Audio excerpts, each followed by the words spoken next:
Okay, let's go ahead and get into the first thing, and we're going to be taking a look at the latest from Oklahoma. So if you guys saw this, basically there was a mandate, a new thing that came out that basically says Oklahoma public schools must use the Bible. Wow, I'm definitely babbling tonight. Use the Bible in classrooms. It says Oklahoma City, the Oklahoma State Department of Education is mandating public school teachers use the Bible in classrooms. The public school superintendents were sent a memo on Thursday announcing the new rule. The Bible is an indispensable historical and cultural touchstone, says Superintendent Ryan Walters. Without basic knowledge of it, Oklahoma students are unable to properly contextualize the foundation of our nation, which is why the Oklahoma educational standards provide for its instructions. This is not merely an educational directive, but a crucial step in ensuring our students grasp the core values and historical context of our country. The news release states that Walters requires Bible be taught in Oklahoma classrooms, but the memorandum sent to public superintendents. Wow, this is going to be an interesting one if I cannot read properly. Public school superintendents, that language is not used. And we're going to take a look at that in just a second. So first things first, as Christians, when we look at this, we go victory, right? Right? I'm not so sure. I had one big thing flash off when I first heard this, which I'll get to that in the end because I think it's the most important aspect of this. But then when I looked into it, there's a few other things that are interesting. Again, I don't want to be that guy. I really don't, because I know there's very few victories and things to be happy about when it comes to this type of stuff. But again, I think it's better that we're informed, even if it puts, rain on our parade, type of thing. So just hang with me on this. Now, this is going to be an interesting one. Okay, so first, the requirement to teach the Bible in the classroom is not exactly correct. It's not. So what it's mandated as is the Bible must be in the classroom and used as support for what you're teaching. So it's not we're doing Bible classes all of a sudden. No, it can be used for like history support and stuff like that. So it's mandated that it must be in there. So if we actually look at the memo that was sent out, so this is to the Oklahoma superintendents, and it says, effective immediately, all Oklahoma schools are required to incorporate the Bible, which includes the 10 Commandments, as an instructional support into the curriculum across specified grade levels, grade 5 through 12. So it's not Bible classes. It's there for instructional supports. This directive is in alignment with the educational standards approved on or about May 2019, with which all districts must comply. It says the Bible is one of the most historically significant books and a cornerstone of Western civilization. It should be the cornerstone for the world, along with the 10 Commandments. I mean, we're in agreement with that. Historically significant, spiritually significant. It's the most important book ever.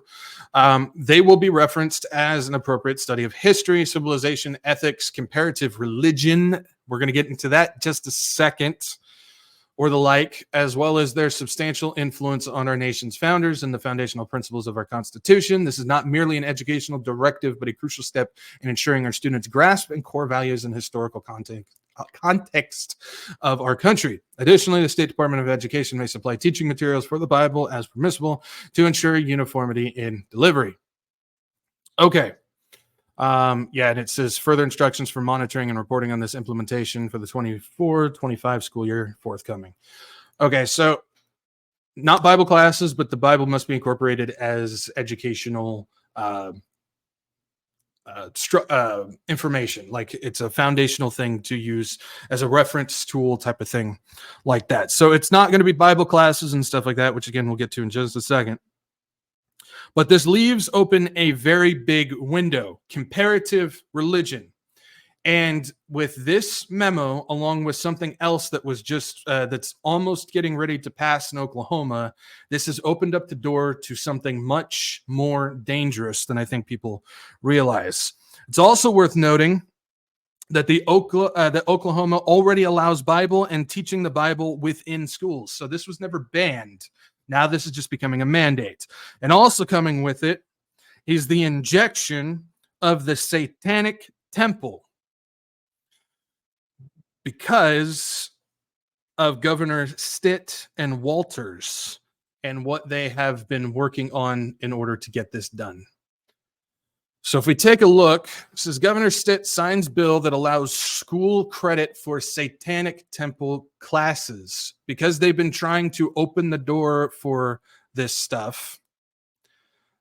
It's now open season for all those who are federally accredited. And guess who is? The Satanic Temple. And we know that they've been trying to open up the window to get into this. So it says the Satanic Temple's Hellion Academy of Independent Learning, or HAIL, is officially coming to Oklahoma. Governor Kevin Stitt has made history by signing HB 1425, making Oklahoma the first state to offer students school credit for the Satanic Temple's religious and morality classes. Yeah, you really want to get your morality from the Satanic Temple, right?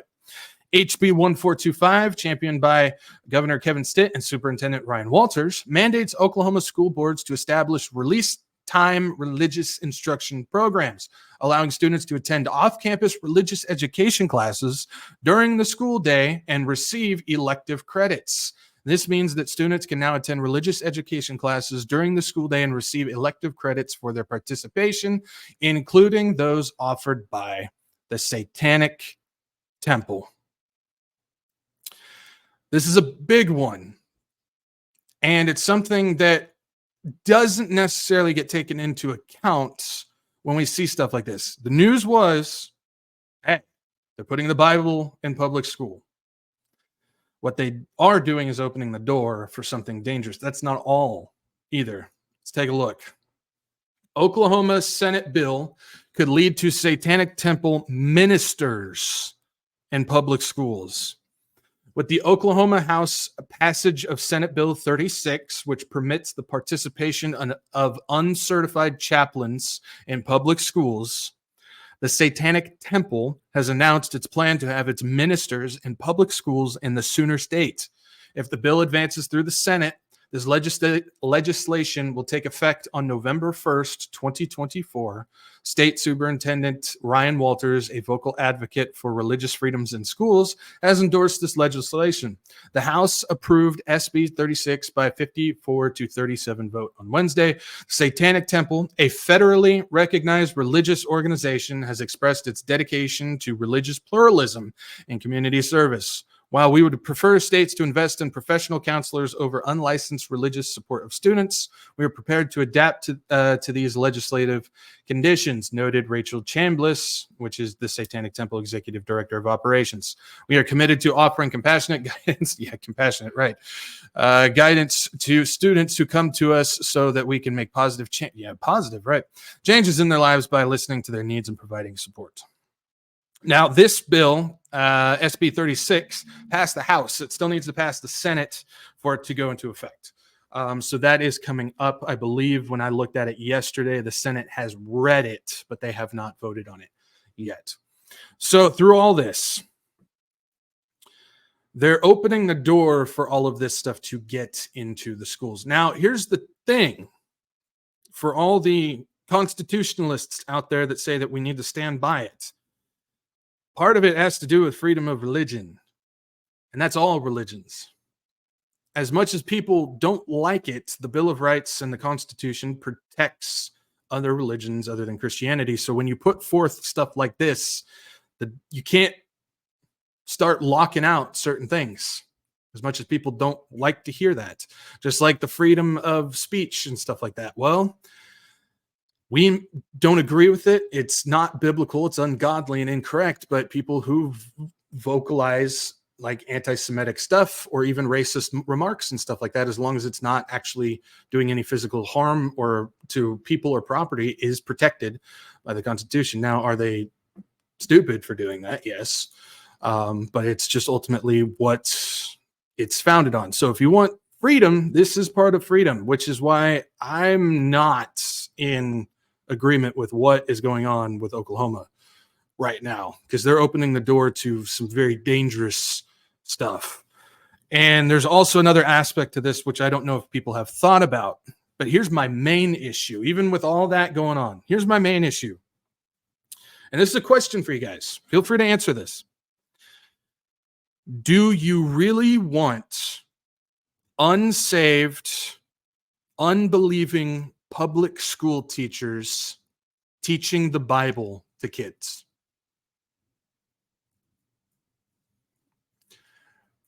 Because that's what's going to happen.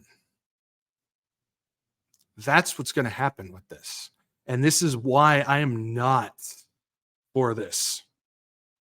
This is why I do not believe that this is a good thing. Because that's what's going to happen, is you are going to have public school teachers, the same ones for years we've been calling out for being woke and not teaching kids properly and going along with all this stuff. They're the ones that are going to be teaching the Bible. Do you honestly believe that they're going to be teaching it correctly? No, they're not. And I believe that this is going to cause a lot more damage than good, especially since we can't even get pastors to teach the Bible correctly.